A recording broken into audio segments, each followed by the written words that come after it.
que le vrai nom? Y a-t-il un vrai nom? Je me sentais déjà infirme né de la parole. Claude Vigée.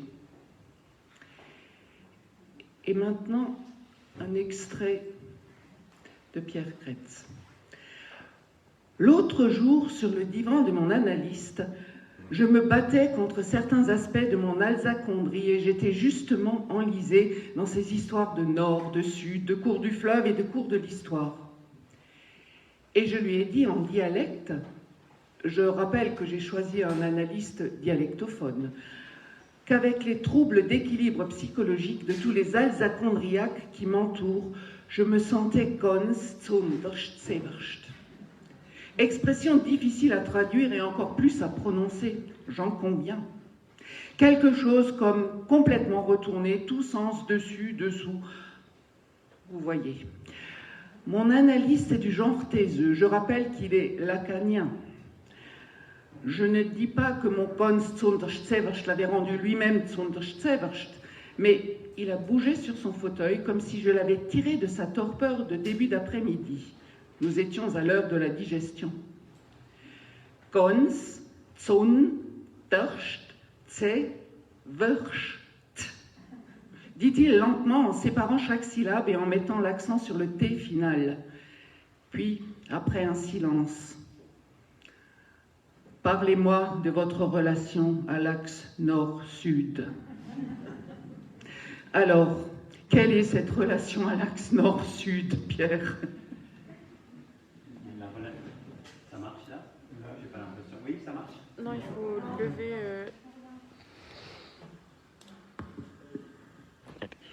La relation à l'axe nord-sud, c'est qu'il m'a fallu des années de psychanalyse, comme mon héros le raconte, pour me retrouver là-dedans. Non, au-delà de la relation à l'axe nord-sud, c'est dans ce livre, il y a la relation à l'écriture. Pourquoi je suis venu à ce livre, pourquoi un troisième livre sur la question Grand Est. Parce qu'évidemment, vous le savez peut-être, j'en ai fait deux précédents sur le Grand Est. D'abord le nouveau malaise alsacien, ensuite l'Alsace n'existe plus.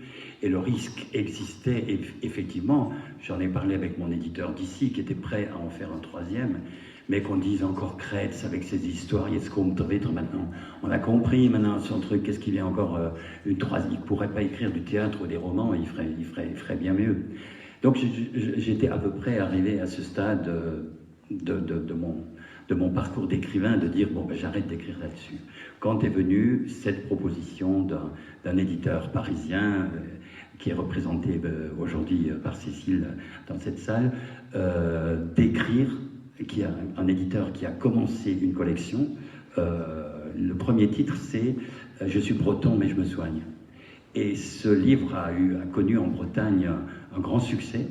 Et du coup, l'éditeur s'est dit, tiens, on va décliner ça au niveau de toutes les régions, françaises. Et ce qui est formidable, c'est que cet éditeur a dit, mais vous traitez le sujet comme vous voulez. On vous donne carte blanche. Et moi, j'ai dit, mais j'ai envie alors d'écrire un type qui est vraiment malade, quoi. C'est vraiment il est malade parce qu'il est alsacien et il veut guérir. Et le moyen de guérir, ce serait qu'il devienne grand estien.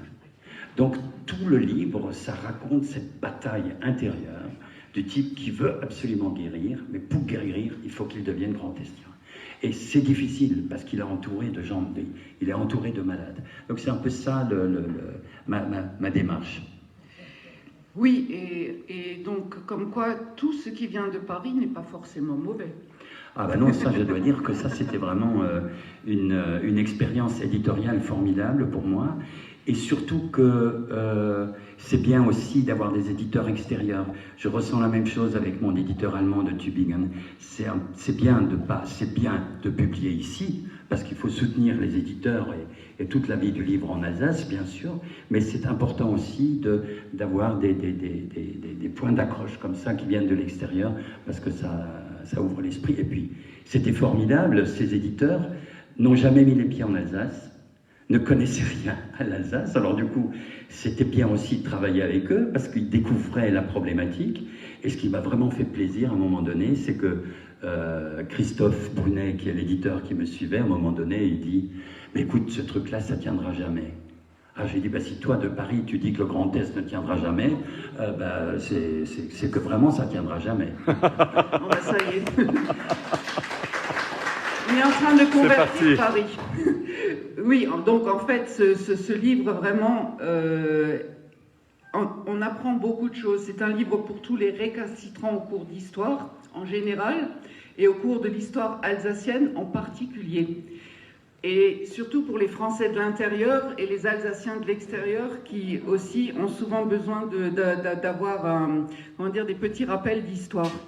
Parce que vraiment, c'est en même temps un livre qu'il faut recommander parce qu'on traverse l'histoire à travers ce qui peut être parfois des anecdotes, mais aussi des retours sur les grands moments de l'histoire à travers lesquels tu nous aides à comprendre l'essence même de cette alsaconderie, parce qu'il faut quand même la définir, cette alsaconderie, Pierre. L'alsaconderie, c'est la maladie alsacienne, c'est ce qu'on travaille un peu tous avec nous, quoi. C'est ce de quoi on est fait, quoi. Il y a un chapitre de mon livre, Skerische Kassel, ça s'appelle, c'est la petite rue de mon village, où en écrivant sur l'histoire, d'un coup j'ai commencé à raconter l'histoire de la trentaine d'habitants du Skerische Kassel, de mon village. Et chacun, il n'y a que des destins pathétiques dans cette ruelle. Vous le verrez peut-être quand vous verrez. Et c'est une histoire formidable, compliquée. Et nous, savoir qu'est-ce qu'on en fait, comment on vit avec cette histoire, dont on est les héritiers, qu'on le veuille ou non. Alors que par rapport à ça, maintenant, la région Grand Est dépense des millions pour nous enseigner une histoire qui n'est pas la nôtre, c'est franchement ahurissant, quoi. Ahurissant. Alors qu'on a une histoire tellement intéressante, tellement compliquée, qui mérite qu'on y revienne toujours, qui mérite qu'on la débatte, qui mérite qu'on l'interroge avec le recul du temps. Ah ben voilà que Rotner dépense du pognon pour nous expliquer que De Gaulle, il aimait bien le Grand Est. C'est quand même incroyable, quoi. Donc mon type, il est malade. Il est confronté par ça, vous voyez. Il a la mémoire de sa petite ruelle, et il a Rotner qui explique que De Gaulle aimait le Grand Est, qu'il faut la région Grand Est. Maintenant, il y a des colloques sur l'histoire de la région Grand Est à Sedan. Il faut y aller, quoi, bien sûr, puisque maintenant c'est la nouvelle région, etc. Donc voilà, le fait qu'on veuille nous raconter une histoire, nous plaquer une histoire absurde et ridicule, du coup, ça interroge sur ce de quoi on est fait, sur la complexité de l'histoire. Oui, parce qu'en fait, je crois que j'ai compté 18 occurrences du mot Sonderstverst dans le livre. Seulement 18. 18. Ça fait pas beaucoup. Ben, en fait, c'est que ce sont des moments un petit peu cruciaux, quoi, où effectivement, tu abordes la question de la langue, aussi à travers ce mot, de dire un pays où on invente un mot comme celui-là, ou avec une langue comme celle-là, ça peut pas mener à un parcours en ligne droite, quoi. Donc, par rapport à la langue, la question de la langue dans ton parcours, dans ton questionnement, il y a eu la langue perdue des Alsaciens, il y a eu les écrits aussi en alsacien, Ich bin eine böse Frau, il y a eu les adaptations au théâtre de ce livre, du Gardien des âmes aussi. Il y a vraiment des retours aussi sur des choses qu'on trouve dans le Gardien des âmes, dans le Petit catholique aussi. Où à un moment donné, on se dit, il y a un savant tissage comme ça entre la réalité, la fiction, puisque tu revendiques le mot de fiction pour le livre, mais il y a quand même un certain nombre de personnages bien réels et qui se voient tailler des vestes bien réelles aussi. Oui. Qui l'ont cherché, il faut dire. Qui l'ont cherché. Oui. Yannick Lefrançois pourra peut-être nous en parler tout à l'heure. On dit souvent d'un écrivain qu'il écrit un seul livre. Et c'est vrai que moi j'écris des essais, du théâtre et des romans, et c'est vrai qu'on retrouve un peu la même pathologie d'écrivain, on va dire. On retrouve un peu les mêmes thématiques. Mais dans ce livre, je ne parle même pas tellement de la langue. Tu as peut-être remarqué, je ne parle pas tellement de la langue là dans ce livre, parce que pour moi, d'abord c'est une fiction. Et ensuite, ce qui est au cœur de cet ouvrage, c'est la démocratie en France. C'est le jacobinisme absurde et stupide.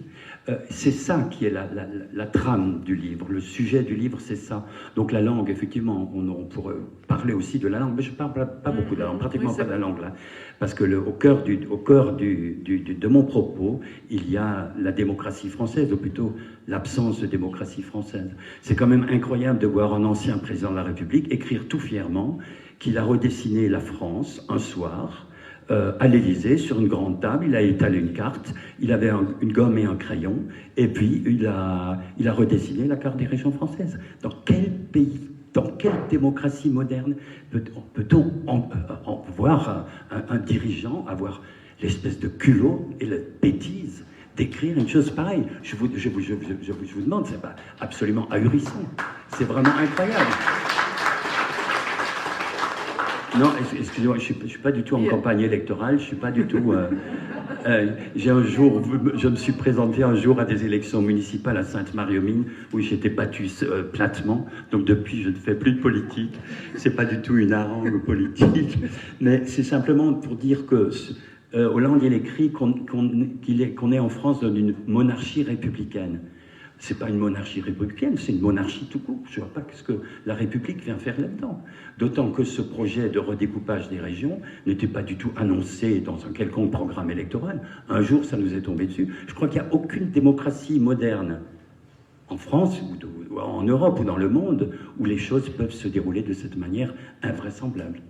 Et c'est vrai que le livre est ponctué comme ça de ce que tu appelles les phrases fortes, comme l'Alsace c'est ringard, on ne peut pas faire autrement, donc qui sont aussi des propos d'hommes politiques.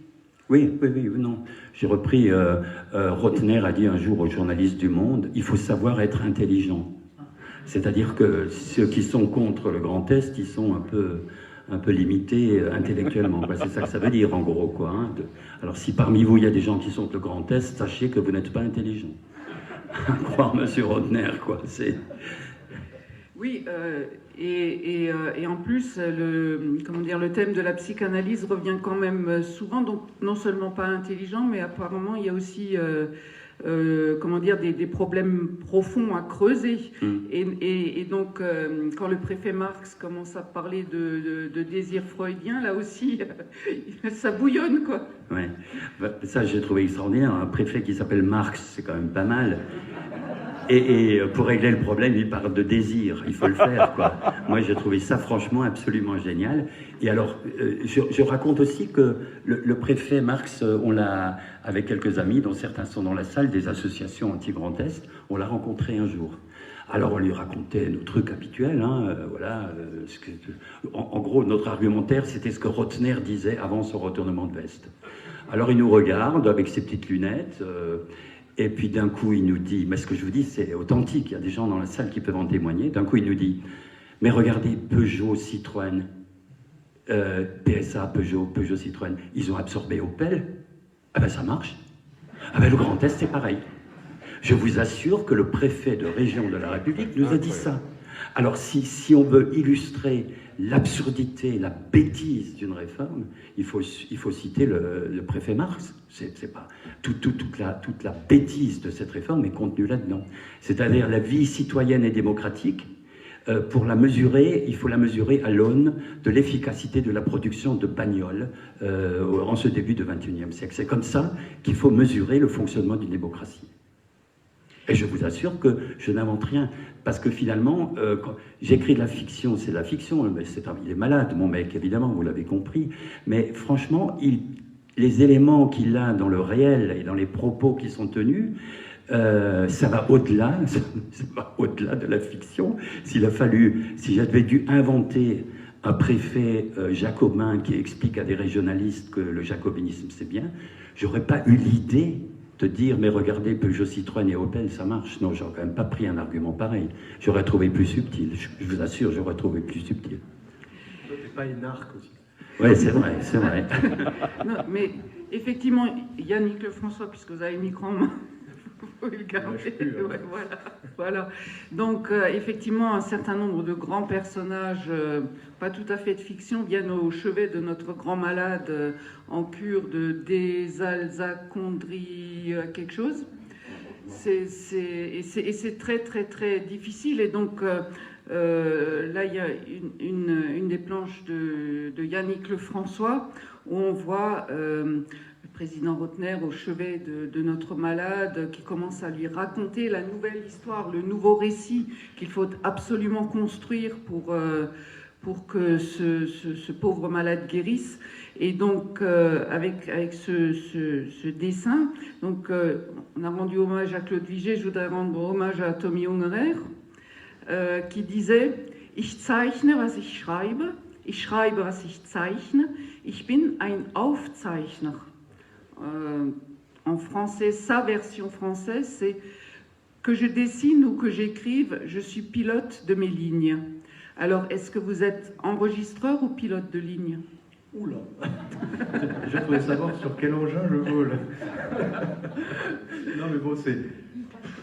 Comment vous en êtes arrivé là, quoi ? Comment j'en suis arrivé là? Moi, je suis pas alsacien, vous le savez, je suis arrivé en Alsace il y a maintenant longtemps, donc en même temps j'ai vécu la majeure partie de ma vie en Alsace, donc j'ai adopté l'Alsace et l'Alsace m'a adopté, ça, de toute manière. Je suis arrivé pour les Arts Déco en 89, j'ai réussi le concours, je me suis installé et puis je suis tombé amoureux de cette région que je trouve tellement magnifique. Et les Alsaciens aussi qui m'ont beaucoup intrigué au début et qui après évidemment m'ont tellement intéressé, et c'est de pire en pire de ce côté-là parce que je m'investis de plus en plus dans cette histoire. Là en ce moment par exemple j'ai fait un travail sur le mémorial. Et donc ça me plonge complètement dans l'histoire alsacienne et tous ces changements de nationalité que certaines personnes ont vécu. Et je mesure chaque jour un peu plus en fait l'importance de tout ça, de tout le poids de cette histoire, quoi. Et c'est pas rien. Et moi qui suis pas alsacien, je me rends compte de ça et je trouve ça terrible. Pour revenir à ce que disait Pierre tout à l'heure, qu'on puisse piétiner ça comme ça, qu'on puisse comme ça avec un crayon rayer toute cette chose-là, toute cette identité. Et voilà, donc je prends part à ce débat. Jean Rotner, que tu as cité pas mal de fois tout à l'heure, et dont je suis la bête noire, m'a croisé une fois dans un salon du livre à Colmar, je crois. Et il m'a dit, vous savez, quand j'ouvre le journal le lundi matin, je grince des dents. Alors il me fait, vous savez, moi je fais mon travail. J'ai fait, moi aussi. Vous voulez qu'on revienne sur le truc. Bon, après, il est parti, et puis il était serré des mains ailleurs, quoi, mais je t'avais pas raconté ça. Si, tu m'avais dit. Donc vous faites travailler les dentistes, c'est ça? Parce qu'il y en a quelques-uns qui grincent des dents quand même. Mais c'est, voilà, du coup, c'est un bon client, malheureusement, parce que j'aurais aimé qu'il rentre dans cette histoire de réforme territoriale autrement, quoi. Lui et Philippe Richert, quoi, c'est sûr. Je pense comme beaucoup de gens. En fait, ils y étaient entrés autrement, et c'est ce que tu rappelles aussi dans le livre, en revenant sur la manifestation qui a eu lieu place de Bordeaux, tous ces moments où effectivement on devient, à force, on devient Sonderschäfer, quoi. Et donc c'est aussi ces allers-retours entre l'histoire ancienne, l'histoire millénaire et l'histoire récente qui permet vraiment de palper un petit peu l'atmosphère, l'âme alsacienne, et qui est vraiment quelque chose d'extrêmement précieux. Et justement, dans l'épilogue où tu t'adresses aux éditeurs, donc je ne sais pas si on a le droit de parler de l'épilogue, de la fin de l'histoire.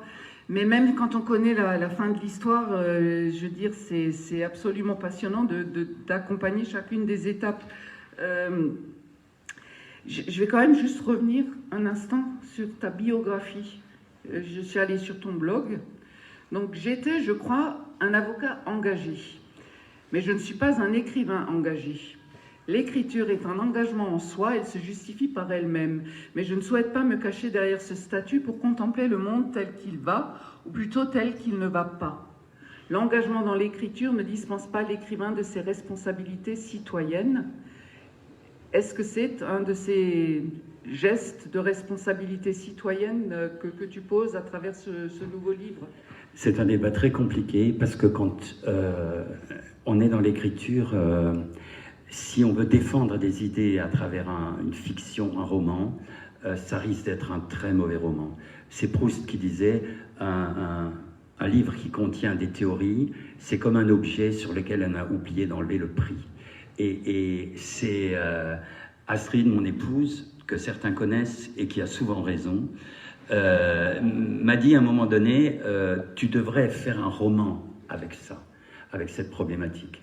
Et là, je lui ai dit que non, que je voulais pas, je voulais écrire autre chose, il fallait sortir de cette problématique, et parce que j'aurais fait un roman à thème, à thèse, et ça, on n'est plus dans le roman là. Et ce qui m'a sauvé, c'est quand j'ai eu ce coup de fil d'Héliopole, qui me dit, écoutez, voilà le titre qu'on vous propose, et on vous donne carte blanche pour écrire comment vous voulez. Ça m'a ouvert complètement une porte. J'ai dit, mais ce mec, il peut être malade complètement. Hein. Je raconte vraiment l'histoire d'un type malade. Ils ont dit, oui, vous pouvez. Ils ont dit, quand même, mais est-ce que vous tiendrez la longueur? Ça, effectivement, il faut tenir sur 200 pages un mec malade, quoi. Bon, alors j'ai organisé, de temps en temps, de temps en temps, il guérit presque, et puis il fait des rechutes, quoi. Et c'est ça qui m'a sauvé, quoi.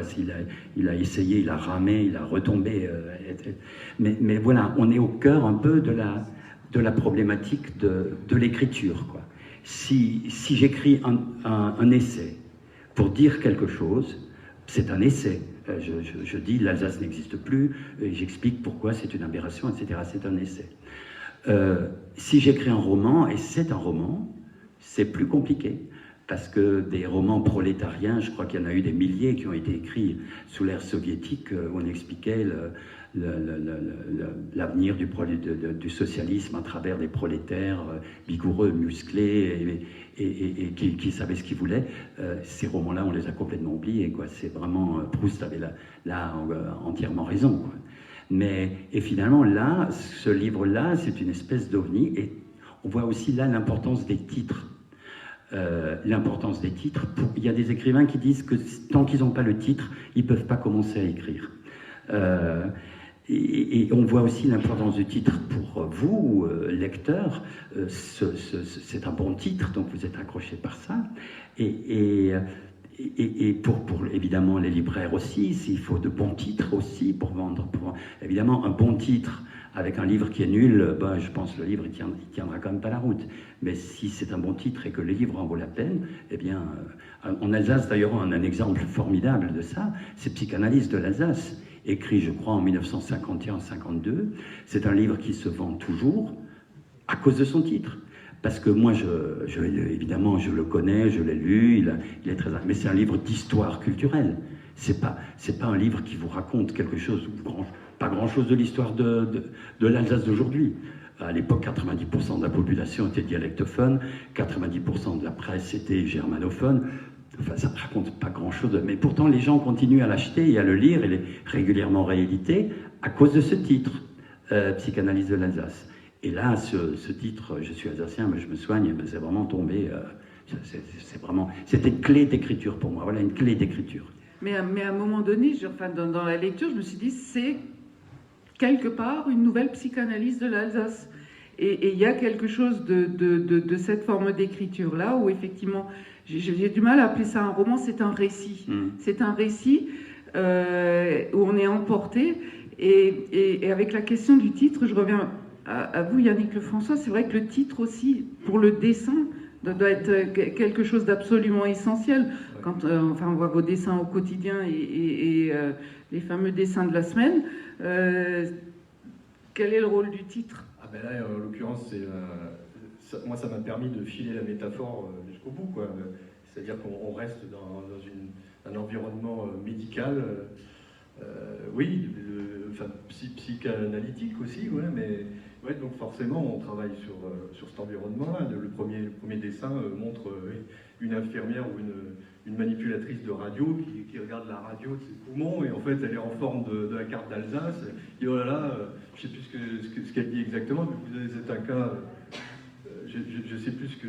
La radio de votre poumon montre une pathologie sévère. Voilà, c'est ça. Donc forcément, je vais rester dans la métaphore jusqu'au bout, quoi. Jusqu'à la rechute définitive. Et c'est ça qui était drôle. En fait, moi, ce qui est... Bon, d'abord, j'aime beaucoup Pierre, mais on se connaît déjà depuis un petit moment. Ouais. Mais quand j'ai lu déjà le titre, effectivement, forcément, il est très accrocheur. Et puis après, tout le texte m'a beaucoup amusé parce que je me disais, bon là, alors, c'est le truc à l'envers, en fait. C'est-à-dire qu'il, finalement, je veux dire, ça trompe personne. On sait que la maladie, c'est pas l'identité alsacienne, c'est plutôt l'inverse, quoi. Et donc, en fait, il essaye, finalement, de choper la maladie du Grand Est. Alors, il est là, il essaye, puis de temps en temps, il revient en arrière, comme ça, on dit à quel moment ça va basculer, dans quel sens. Donc, c'est assez drôle parce qu'il joue avec ça très très bien, quoi. Oui, mais la scène de départ du livre est vraiment très bouleversante pour une Alsacienne aussi. Et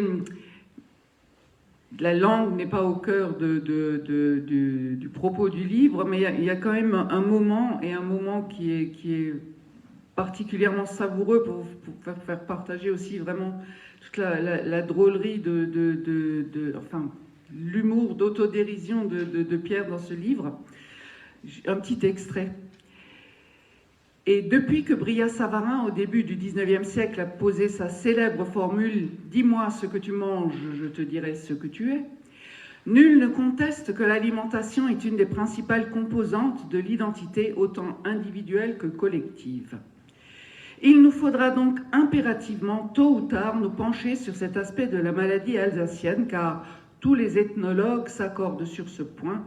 L'alimentation est un marqueur identitaire fort. Or, quelle est la quintessence de ce marqueur pour l'Alsace? Lequel? La charcuterie. Voilà. Alors, personne ne peut le contredire sur ce point. La charcuterie alsacienne, bien sûr, donc pas du genre frugaliste. Elle ne se limite pas au knack et au cervelas. La variété de Wurst, de saucisse, pour les non-dialectophones, est impressionnante. Gargantua aurait été à l'aise en Alsace. Sur une table alsacienne qui se respecte, on en propose toute une variété parce que chez le charcutier, on aura dit « Morgens mag Gott 6 tranches von jedem ». Mettez-moi juste 6 tranches de chaque saucisse, donc. Échantillon de best-seller de cet univers du Wurst. Schmeerwurst, saucisse à tartiner. Metwurst, saucisse avec, également à tartiner. Teewurst, saucisse à thé. Leverwurst, saucisse de foie. Peerwurst, saucisse de bière. Il y a aussi la saucisse de Francfort que les Alsaciens appellent Lyonerwurst, saucisse de Lyon. Et c'est là que vraiment on redevient complètement Zunderwurst.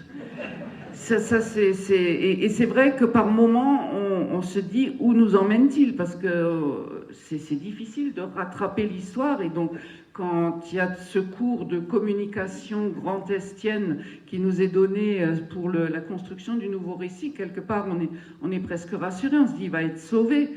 Alors sauvé ou pas? Oui, il a mangé moins de charcuterie quand même. Hein. Oui. Il a quand même compris, il a réduit petit à petit toutes les Aufschnitt, Lyonerwurst et tout ça, il en a mangé beaucoup moins hein, en cure. Quand même, il a fait des efforts. Mais après, à la fin, je ne vous dis pas à la fin comment ça s'est terminé par rapport à ça. Yannick l'a illustré d'ailleurs. Et j'aimerais dire un mot par rapport au plaisir que c'est de travailler avec Yannick, que vous suivez de semaine en semaine, parce qu'on est dans tout ce que tu viens d'évoquer, Aline, là, on est dans la complexité. Zunderwurst, ça veut dire que c'est compliqué, et puis c'est bien que ça soit compliqué, parce que ça nous fait avancer, ça nous rend moins cons. Si on réfléchit à la complexité des choses, ben on devient moins idiot, on devient moins con, quoi. C'est quand même bien. Mais pourtant, à un moment donné, il faut arriver à aller à l'essentiel, on tourne autour, etc. Et l'art de Yannick est absolument incroyable, parce qu'il arrive avec une image à transcrire. Je me dis, oh merde, le salaud, lui, il a réussi. Moi, je me suis creusé la tête pendant Enfin, je sais que lui, il prend aussi beaucoup de temps. Tu peux en parler d'ailleurs, comment tu travailles. Avec une image, Rotner, moi je suis couché dans un lit et Rotner me lit l'histoire du Grand Est. On est dans la complexité de notre histoire, mais on est dans une image forte que moi j'ai mis beaucoup de temps à trouver dans l'écriture, etc. Et lui, c'est le parti pris de l'éditeur pour cette collection qu'il y ait des illustrations, dont je suis breton, mais je me soignais aussi des illustrations. Et là, que l'illustration vienne comme ça, d'un coup, t'envoyer tout un univers et toute la complexité, elle est dans une image, quoi. Et ça, c'est vraiment ton talent, hein, Yannick. Je suis désolé de le dire. C'est gentil, Pierre, mais c'est juste que j'ai pas de mérite parce que c'est l'avantage de l'image par rapport au texte. C'est qu'une image, bon après, il faut qu'elle soit bien foutue, bien sûr, mais en fait, c'est la lecture immédiate. C'est-à-dire, quand vous feuilletez le journal, pour les quelques rares qui le font, donc vous passez jamais à côté d'une image. Après, le texte, vous pouvez peut-être pas avoir l'énergie pour rentrer dedans, mais en tout cas, l'image, vous la regardez parce que vous plongez dedans immédiatement. Donc, c'est l'avantage, en fait, de pouvoir, comme ça, créer, comme tu dis, tout un monde en quelques traits, quoi. Oui, et dans cette composition entre l'image et le texte, quelle serait l'image suivante, là? Qu'est-ce qu'on attend, là, maintenant? La CEA, qui semble aussi être un ovni, d'après ce que tu dis dans le livre. Mais moi, je crois un livre comme ça, il faut que le lecteur continue à l'écrire, lui, dans sa tête, hein, comme tous les livres, après, et qu'il ait une attention particulière au débat public qui a lieu, et que le lecteur trouve lui-même quelles sont les directions dans lesquelles il doit aller. Parce que quel est le problème, finalement, de toute cette histoire de Grand Est? C'est qu'il n'y a eu aucun débat. C'est qu'on ne l'a pas annoncé, je l'ai dit tout à l'heure, dans une campagne électorale. Lorsque Hollande a sorti sa gomme et son crayon, 96% des élus départementaux et régionaux ont dit on n'en veut pas, mais il en a absolument pas tenu compte. Mais assez l'importance et le rôle des départements, etc., n'auraient pas pris ce dossier. Les grandes campagnes de Rotner, c'est financé avec nos impôts. Hein. On nous explique que le soleil se lève à l'est avec nos impôts, ça. Hein. On finance des télés privées expliquant que le Grand Est c'est génial avec nos impôts. Tous les trois sondages principaux qu'il y a eu, ça coûte de l'argent. C'est les citoyens qui l'ont financé, il ne faut pas oublier ça. Et ces sondages montrent régulièrement l'un. Donc on est obligé, et ça c'est quand même une belle histoire de la démocratie et de la capacité des Alsaciens à ne pas poser des bombes, mais à dire, écoutez, maintenant, ça suffit, quoi. Parce que aucune région n'est satisfaite de cette réforme à la Hollande. La Nouvelle-Aquitaine, paraît-il, c'est absolument ahurissant. C'est l'exemple le plus... C'est encore pire que le Grand Est. Mais il n'y a nulle part ce que Jacques Lévy, un géographe qui s'intéresse beaucoup à la question alsacienne, il est prof à Lausanne, c'est un des grands penseurs des questions régionales, dit il y a ici une énergie citoyenne. Et c'est grâce à cette énergie citoyenne qu'un premier pas a été franchi, c'est la collectivité européenne d'Alsace, qui est un espèce de grand département, on verra ce que ça donne, mais c'est pour moi, c'est la première marche de la sortie du Grand Est. Pour moi, ce machin-là, c'est comme l'Union soviétique, ça ne tiendra pas. Un jour ou l'autre, ça va imploser. On peut se donner rendez-vous peut-être dans 5 ans, dans 10 ans, dans 15 ans, on verra bien ce que ça donne. Mais vous savez, quelques années avant la chute du mur de Berlin, il n'y a pas beaucoup de gens qui pensaient que l'Union soviétique allait s'écrouler. Le Grand Est ne tiendra pas. Tout à l'heure, par rapport à votre question, en fait, moi j'ai déjà commencé à l'illustrer, la suite, je le fais régulièrement. Mais là, lundi, par exemple, j'ai fait un dessin sur le débat qui commence à monter, enfin, la petite bagarre sur le logo qu'on doit mettre sur les plaques d'immatriculation. Alors moi, je regarde ça de manière amusée, parce qu'il faut aussi avoir de l'humour, il faut aussi il faut de l'autodérision. Et je trouve que c'est important, et le fait que les gens s'écharpent maintenant pour savoir ce qu'on va mettre sur ces plaques, bon, c'est drôle, quoi, puis c'est la grâce, quoi. c'est l'Alsace. Oui, et c'est vrai que vos dessins suscitent le débat, on voit ça, ça s'enthousiasme, Oui. autour de tout ça, les commentaires sont nombreux. Oui, pas toujours sympathique, mais c'est normal. À un moment donné, on ne peut pas plaire à tout le monde, quoi. Donc forcément, ça peut être clivant par moment, mais c'est bien. Est-ce qu'on prend quelques questions dans... Ouais. Volontiers. Est-ce qu'il y aurait des questions dans la salle?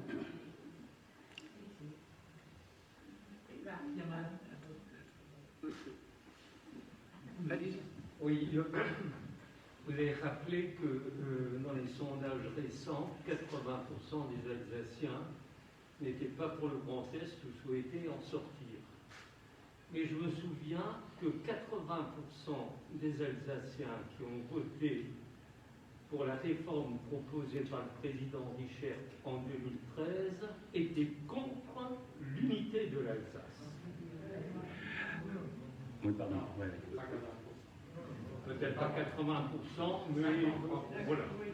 Mais en tout cas, ce référendum en 2013 qui aurait permis de constituer une Alsace unie, les deux départements et le conseil régional, a été rejeté par les Alsaciens eux-mêmes. Oui, alors effectivement, la question du référendum, c'est le caillou dans la chaussure, quoi. Ça revient régulièrement. On oublie quand même de dire que la majorité des Alsaciens qui sont exprimés se sont exprimés pour, voilà, et pour une raison électorale très compliquée, voilà, ça n'a pas fait. Mais la majorité de ceux qui sont exprimés se sont exprimés pour. À l'époque, il n'était pas question de Grand Est. Faites un référendum aujourd'hui. Demandez, est-ce que vous voulez rester dans le Grand Est ou pas? Les 80%, vous les retrouvez dans les urnes. Vous voyez, mais vous avez raison, c'était une occasion ratée, vous avez raison. Mais on ne peut pas tout le temps revenir là-dessus, parce que maintenant on est en 2021, et ça c'était en 2013. Et si on faisait un vrai référendum aujourd'hui, par rapport à la situation d'aujourd'hui, ben on connaît le résultat. Hein. Rotner le connaît très bien. Il a dit quelque part qu'il n'aime pas les grands-messes dans ses communications avec le... Je comprends pourquoi il n'aime pas les grands-messes, hein, parce qu'il serait plutôt sifflé qu'autre chose. Ouais. En fait, c'était une question similaire, c'est cette aussi capacité que les Alsaciens ont à se tirer des balles dans le pied, qui a été démontrée en avril 2013 lors de ce fameux référendum, et moi personnellement je regrette beaucoup le résultat, qui, comme vous l'avez dit, était positif, mais n'atteignait pas le seuil nécessaire pour que le référendum soit valable, et peut-être aussi, je voulais vous demander comment vous jugez certains responsables politiques à l'époque qui ont joué un jeu très trouble, notamment Gilbert Meyer qui est encensé aujourd'hui parce qu'il est mort récemment, paix à son âme, mais qui a quand même joué un jeu extrêmement trouble dans cette affaire. Non, c'est sûr que la classe politique ne sort pas grandie, la classe politique régionale ne sort pas grandie de toute cette histoire. Vous pouvez imaginer ce que je pense d'un Gilbert Meyer, hein, c'est pas la peine que je fasse un dessin. Ouais. C'est une grande perte de la choucroute. Ouais. Oui, mais en fait... Pour moi aussi. Bah oui. Je crois que pour avoir des réponses, notamment à cette question, le plus simple, c'est de lire le livre. Parce que comme dit, il y a un certain nombre de personnes quand même au sujet desquelles Pierre Crête s'exprime. Donc je vous invite à le retrouver au fond de la salle pour la signature qui va avoir lieu dès à présent. Et je vous remercie beaucoup. On n'a plus le temps.